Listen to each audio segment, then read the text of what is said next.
Everyone, welcome to the mess that I'm making today. It's just struck me that in all the time-lapse footage that I've done on this one, I haven't actually stopped to do a quick introduction video on what it is. Something a little bit different for us in some respects, because in all of the years that I've done this job, the amount of the cards that I've resprayed, repair work, whatever, it's very, very rare that we get any VWs in, for whatever reason that might be. But yeah, for us, this is one of the first VWs that I can remember doing in many, many, many years. I've done a caddy in the past. I think I'd done a old Mk2 Scirocco as well. But anyway, that aside, it is quite unusual that we get the VWs in here for whatever reason. But Mk2 Golf Gti, or it's going to be a GTI in any case. I think it didn't start out life as one, but the amount of GTI parts going onto it, it's having something a bit trick done with the engine as well. So it'll be a really nice machine. This is a very, very local one to this as well. This one, as you can see, it's basically a rolling shell. But we will be seeing the final result of this one in the future as well, because like I said, very local to us, so I'm sure we'll see the final finished result when it's all done. For now though, we're doing our usual process of chemical stripping to start with.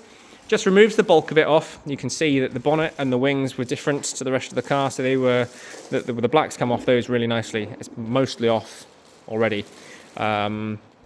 Roof likewise has come out quite nice. This side not too bad. Various areas with quite a lot of filler in there. Boot is pretty much bare as well, which is nice. This side hasn't come out fantastically well. I think we've been in for 3 rounds of stripper so far.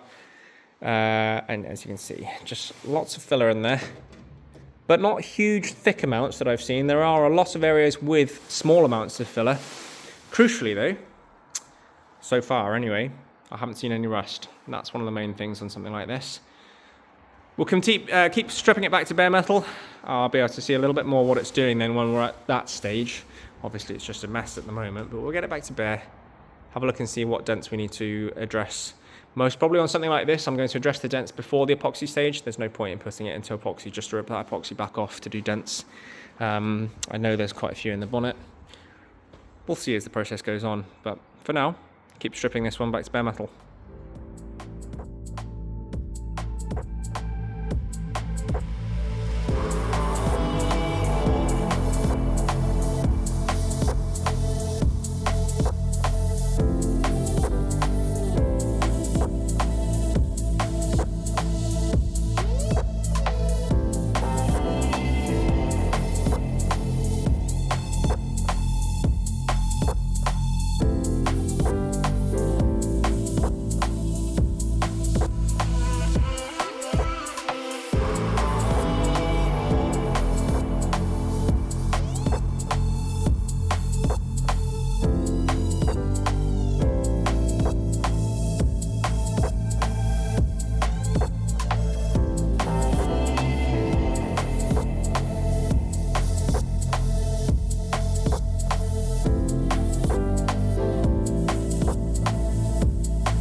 So we're all masked up, ready for the next stage.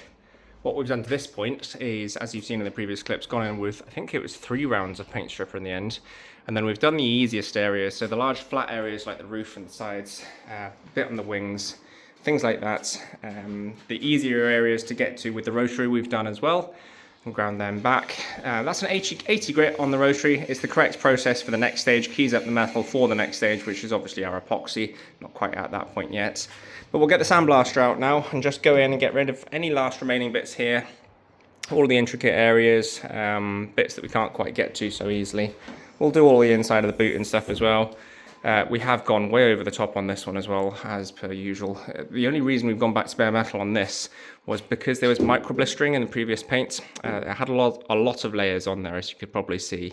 inevitably as well. Micro blistering tends to happen, one of the first ones, so you've got to rip that off. Otherwise it'll only ever come back. But like I said, we've probably gone a little bit over the top really, because we don't need to be bare metaling any of these areas because they're not affected. But whilst we've got the car in and whilst it's looking like this, we may as well. So we'll just get the shot blaster out and blast all of this, get it back to a bare metal shell in its fullest form, as it were.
Okay, everything's coming along quite nicely. I'm going to give the compressor a bit of a break because it is quite hard work on the compressor.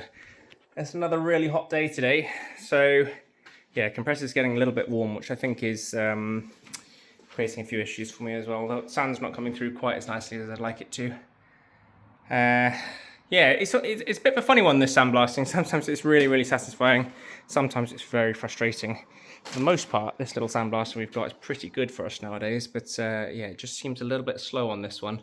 I've left quite a few real-time footage clips in there as well, so you can see how long this takes. It's 4 hours to get to this stage, so it does take its time, but it is just one of the best things that you can possibly do, I think, to get things back to bare metal.